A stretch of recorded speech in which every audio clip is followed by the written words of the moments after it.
حي على الفلاح.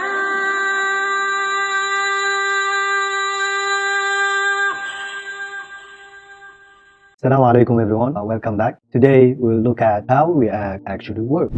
Before your components are displayed on the screen, they must be rendered. This process of requesting and serving the UI has 3 steps: triggering, rendering, and committing. Step 1.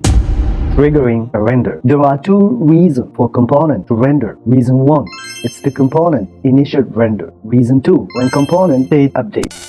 Initial render. You can see that we added our component to the app component, and then we added the app component to the index.js file, which is the one that is triggering the initial render. Before we look at reason 2, let's break this component down. First, component can be JavaScript class or function, which takes props as input and return JSX as output. JSX is simply a syntactic sugar for calling createElement method, and what it does is it creates a plain old JavaScript object. What we can see, just a function with some arguments, type, prop, and children, and voila, we have an object.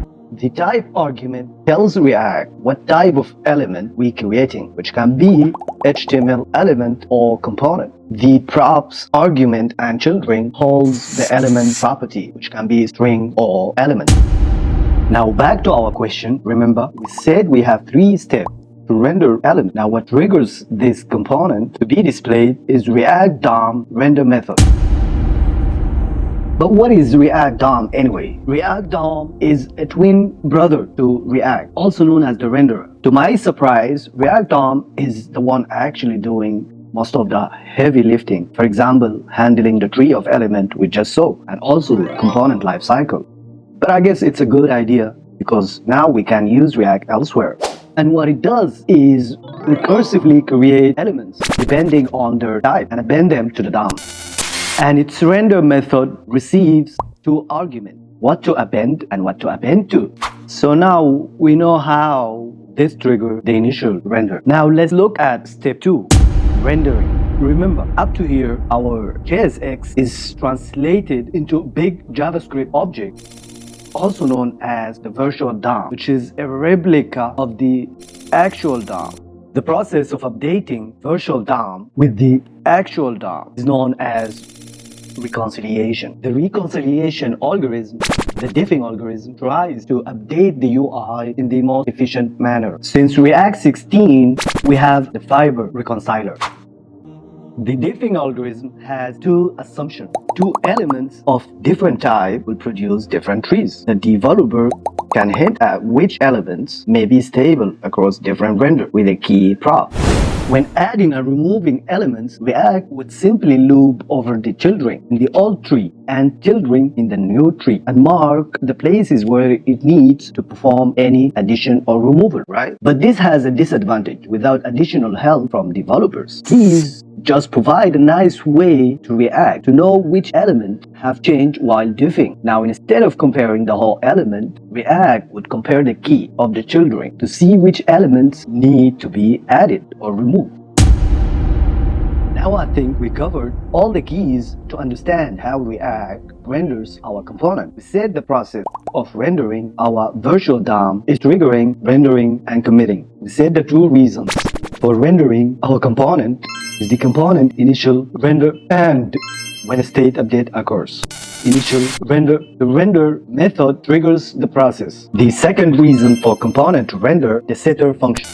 That's trigger the component re-render. Step 2, rendering. Note, in React, rendering means calling component. After triggering a render, React calls the component to figure out what to display. For initial render, React calls the root component and also create the elements for our HTML tags like div tag, h1 tag, or any other tag. What that means is the virtual DOM is created. For updated state, React basically calls the function or the component whose state update triggers the render. Obviously, Obviously, if that component has child, React calls them too. When diffing two trees, React first compares the two roots elements. If they're different, the component will be removed from the tree, and React will build no tree. And when component is removed, we say unmounted, and when added, we say component mount. Now, if they're same, React keeps everything the same and looks at the attributes or the props or the children of both elements and only change the updated one. Now, the last step, committing to the DOM, which basically React talking to DOM API. For initial render, the append child method is used to put all DOM nodes into the screen. For re-rendering, the diffing process is done here. And now, actual DOM gets updated.